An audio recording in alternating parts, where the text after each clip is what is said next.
Hi YouTube, welcome back to Wtf Rc Cars. So, let's do a quick video on how to get the battery at the PL18 Ultra. So, let's bring you in for a close-up look, see how we get on with this one. So, we have our new PL18 Ultra, and it says that the battery is easily removable.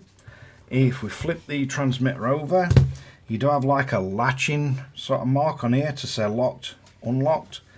So, from what I can tell from the instructions, it looks like we have to remove these 4 screws from the base. Not sure if these 4 screws have to be left in the base, but let's have a closer look.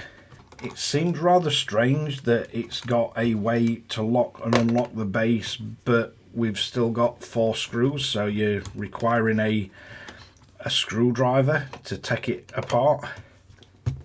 So these screws aren't captivated or anything, they should all just come out.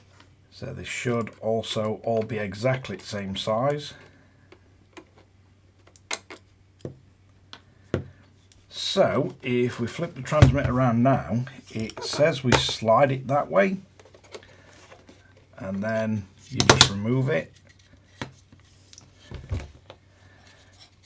So we do have sort of a mechanism thing screwed into the bottom.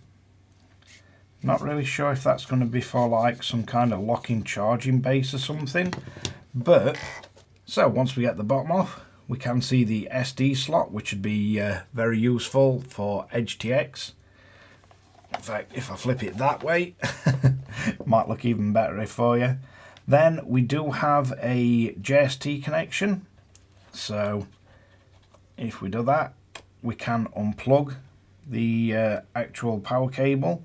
It does have a standard servo socket, so we've got 3 pins. We've got negative, positive and NC, and it says 3.2 to 4.2 volt. So if we slide out the battery,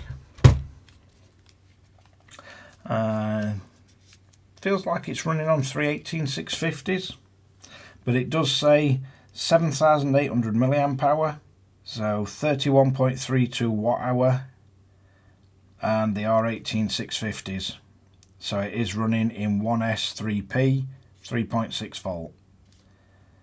Maximum charge voltage 4.2, so yeah, just 3 18650s, but that gives you some idea of the space that you've got inside for this battery. So if I quickly have a look, so space wise we're looking at, I would say roughly 68 mil, 68 by about 55-56 mil, and then obviously just the width of an 18650, so I think that's a little under 20 mil, probably about 18.5 mil depth.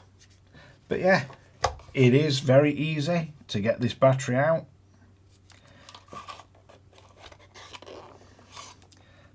There isn't any soft foam to what I can tell on the inside, but it does look pretty straightforward to swap that out. And any LiPo that is the basic dimensions of 18650s or 3 18650s, you should be able to use no issue.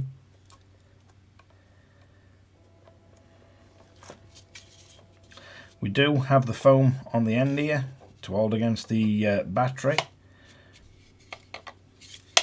So if we flip this round again, and then we line up our locking tab,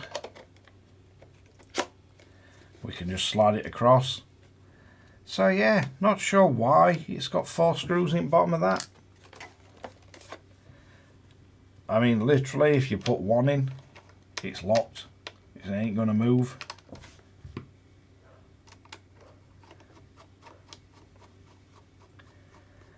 So if you were concerned about swapping battery, you put 1 of them in, it's completely locked in.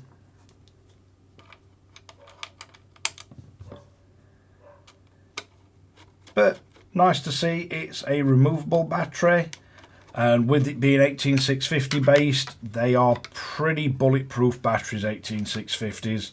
I know I've used them in torches and vape mods of it years, and I really do like the fact that the newer FLYSKY transmitters, the G11P and the likes, I like the way they've all got the 18650s as an option to power them.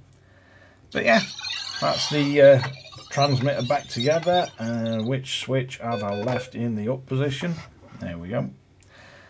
But yeah, the quick release battery or easy swap out battery on the PL18 Ultra. So let's wrap this one up.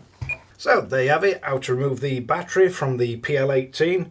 Should be really easy to replace them. I'm guessing you'd probably be able to get a normal LiPo pack in similar dimensions to that as well.